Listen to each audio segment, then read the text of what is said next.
गांव की रहने वाली प्रतीक्षा शहर के ही एक कॉलेज में पढ़ती थी और यही एक गर्ल्स हॉस्टल में रहती थी। तू इस बार होली में अपने घर नहीं जा रही है क्या? नहीं माया, गांव में तो इतने साल होली मनाई ही है। सोचा कि इस बार शहर की भी होली देख ली जाए। और तेरे घर वाले वो मान गए? अरे हाँ मेरी माँ, थोड़ा दिमाग लगाना पड़ा, थोड़ी कहानी बनानी पड़ी और फाइनली वो मान गए। प्रतीक्षा की बात सुनकर माया मुस्कुरा दी। माया और प्रतीक्षा बहुत अच्छे दोस्त तो थे ही, एक दूसरे के राजदार भी थे। प्रतीक्षा का अपने ही कॉलेज में पढ़ने वाले देवेश के साथ अफेयर चल रहा था। दोनों आगे चलकर शादी भी करने वाले थे। हालांकि माया देवेश को उतना पसंद नहीं करती थी, क्योंकि उसे अपने पिता के पैसे और पावर का बड़ा घमंड था और डायरेक्टली या इनडायरेक्टली वो इस बात को दिखाता भी रहता था। प्रतीक्षा देवेश की बहुत ही महंगी बाइक में बैठी है। देवेश बहुत स्पीड में बाइक चला रहा है। कैसी लगी तुम्हें मेरी नई बाइक की स्पीड? हाँ, तुम्हें डर तो नहीं लग रहा ना प्रतीक्षा? तुम साथ हो तो फिर डर किस बात का? बहुत भरोसा है मुझ पे। अपने प्यार पर भरोसा है देवेश। दोनों बहुत स्पीड में बाइक में जा रहे थे, इसलिए अचानक हुए रेड लाइट को नहीं देख पाए और रेड लाइट जंप हो गई। ट्रैफिक हवलदार की नजर उन दोनों पर पड़ी और उसने उनकी बाइक रुकवा दी। बहुत जल्दी में हो बरखुरदार, कहाँ जाना है? आपको उससे क्या मतलब? आप फाइन लीजिए और अपने काम से काम रखिए। ऑन ड्यूटी पुलिस वाले से कैसे बात करते हैं तुम्हें बताऊं क्या? एक तो कानून तोड़ता है, ऊपर से रौब झाड़ता है। देवेश को ये बात बहुत ही नागवार गुजरी कि एक मामूली सा ट्रैफिक हवलदार उसकी गर्लफ्रेंड के सामने उसे उल्टा सीधा बोल रहा है। उसने तुरंत अपने पापा को फोन किया और सारी बातें बताई। कुछ ही देर में पुलिस के बड़े अफसर का फोन ट्रैफिक हवलदार को आ गया और बिना कोई फाइन लिए ट्रैफिक हवलदार को देवेश को छोड़ना पड़ा। वो बेचारा चुपचाप उसे जाते हुए देखता रहा। देवेश बाइक चला रहा है। बड़ा चौड़ा हो रहा था हवलदार, एक फोन में ही सारी हेकड़ी निकाल दी उसकी। लेकिन गलती हमारी थी देवेश, तुम्हें इस तरह अपने पापा को फोन नहीं करना चाहिए था। प्रतीक्षा, पावर है तो पावर का यूज करो, नहीं तो भीड़ का हिस्सा बन जाओ, जो मैं कभी नहीं बनना चाहता। प्रतीक्षा देवेश को बहुत चाहती थी, लेकिन उसकी ऐसी आदतें उसे बिल्कुल पसंद नहीं थी। होली के 3 दिन पहले की बात है। देवेश घर में था, तभी उसके मोबाइल पर किसी विक्की नाम के लड़के का फोन आया। और भाई देवेश ठाकुर, क्या हाल है? अबे विक्की, तू कहाँ था तू इतने दिन से? ना कोई फोन ना message. Holiday bro, holiday, Australia में। चल मेरी छोड़, तू बता होली का क्या सीन है? कुछ है स्पेशल या सूखा सूखा? देवेश ठाकुर की होली कभी सूखी नहीं होती भाई, सब इंतजाम है, शराब भी और शबाब भी। देवेश का ये वो चेहरा था जिसके बारे में प्रतीक्षा को पता नहीं था। अगले दिन कॉलेज की कैंटीन के बाहर जब दोनों मिले तो देवेश के नंबर पर फिर से एक फोन आया। अरे यार, तुझे कितनी बार बोला नहीं करनी है मुझे होली की पार्टी। चल तू रख फोन। किसका फोन था देवेश? देखो ना, एक पुराना दोस्त है, होली के दिन पार्टी रखी है घर पर, बोल रहा है कई दोस्त आ रहे हैं, तू भी आ। मेरा वहाँ जाने का सच में बहुत दिल है यार, लेकिन क्या? अरे यार, वहाँ सभी अपनी गर्लफ्रेंड के साथ जा रहे हैं, मैं वहाँ अकेला बोर हो जाऊंगा यार। अच्छा, तो ये बात है, तो तू भी क्यों नहीं चला जाता अपनी गर्लफ्रेंड के साथ? एक ही बार तो होली आती है साल में। मेरी गर्लफ्रेंड? यू मीन तुम आओगी उस पार्टी में? तुम बुलाओगे तो जरूर आऊंगी। आई love you, I love you. जानती हो, मुझे लगा कि तुम्हें इस पार्टी के बारे में बोलूंगा तो कहीं तुम बुरा न मान जाओ, इसलिए इसके बारे में तुमसे चर्चा ही नहीं की। तुम मेरे बारे में कितना सोचते हो Devesh. I love you to.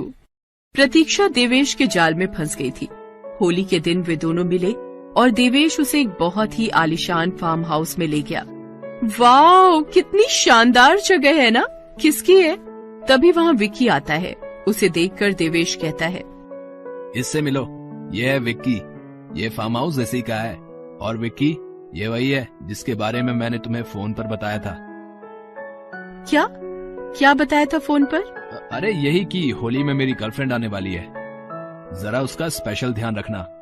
अरे, कुछ स्पेशल ट्रीटमेंट की जरूरत नहीं, लेकिन तुम तो कह रहे थे कि यहाँ कई सारे दोस्त आने वाले हैं। वो थोड़ी देर में सब पहुँच रहे हैं। लेकिन होली वाली कुछ तैयारी नहीं लग रही यहाँ। न तो रंग है न गुलाल। अरे सब इंतजाम है भाभी जी, बस दोस्तों को तो आने दीजिए। उसके बाद विक्की ने देवेश को इशारे से अपने पास बुलाया और एक साइड ले गया।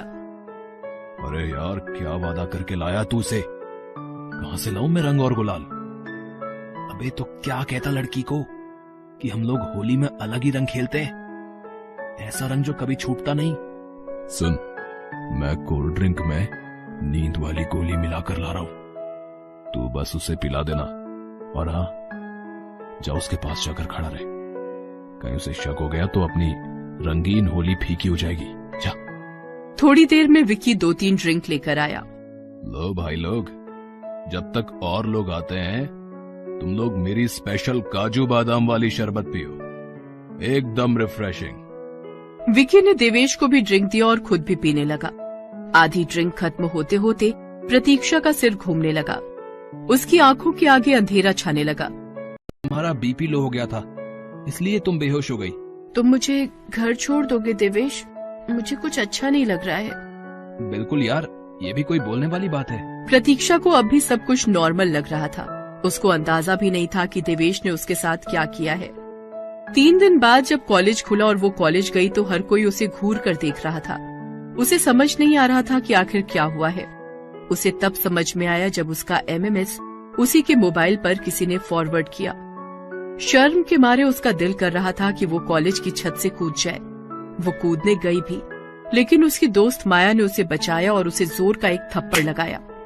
पागल हो गई हो क्या तुम? क्या कर रही हो? सब खत्म हो गया माया, सब खत्म हो गया। मेरी इज्जत सरेआम नीलाम हो गई। मैं किसी को अब कैसे मुंह दिखाऊंगी? कुछ नहीं हुआ है, समझी? कुछ नहीं हुआ है। और इस तरह हार जाओगी तो शोषण करने वालों की हिम्मत तो बढ़ जाएगी। तभी वहाँ देवेश भी आ गया। अरे प्रतीक्षा, तुम यहाँ हो? मैं तुम्हें पूरे कॉलेज में ढूंढ रहा था।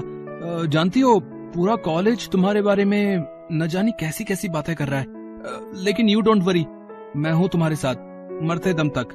ये सुनते ही प्रतीक्षा देवेश के गले लगकर रोने लगी। कुछ देर में देवेश वहाँ से ये कहते हुए निकल गया कि वो अपने पापा के कॉन्टेक्ट्स का इस्तेमाल करके ये पता लगाने जा रहा है कि आखिर उसके साथ इतना बुरा किसने किया। उसके जाने के बाद प्रतीक्षा, अब भी तेरी आंखें नहीं खुली हैं? जिस देवेश को तुम अपना प्रेमी मान रही हो, ये सारा किया धरा उसी का है। और हाँ, ये काम उसने सिर्फ तुम्हारे साथ ही नहीं किया है, कई और लड़कियों के साथ भी किया है। लेकिन अपने बाप की ऊंची पहुंच के कारण ये अब तक लड़कियों को अपना शिकार बना रहा है। ये तुम क्या कह रही हो? प्रतीक्षा, मैं तुम्हारी इतनी अच्छी दोस्त हूँ, लेकिन तुमने मुझे ये नहीं बताया कि तुम होली पर इसके पास जा रही हो। जानती हो, तुम्हारे साथ सारा खेल वहीं खेला गया है। उसके बाद प्रतीक्षा की आंखों के आगे सारे सीन एक एक कर घूमने लगे। इसका मतलब उस दिन दोनों ने ड्रिंक में रो मत, बदला ले। जैसा तेरे साथ हुआ है वैसा ही करना है इसके साथ।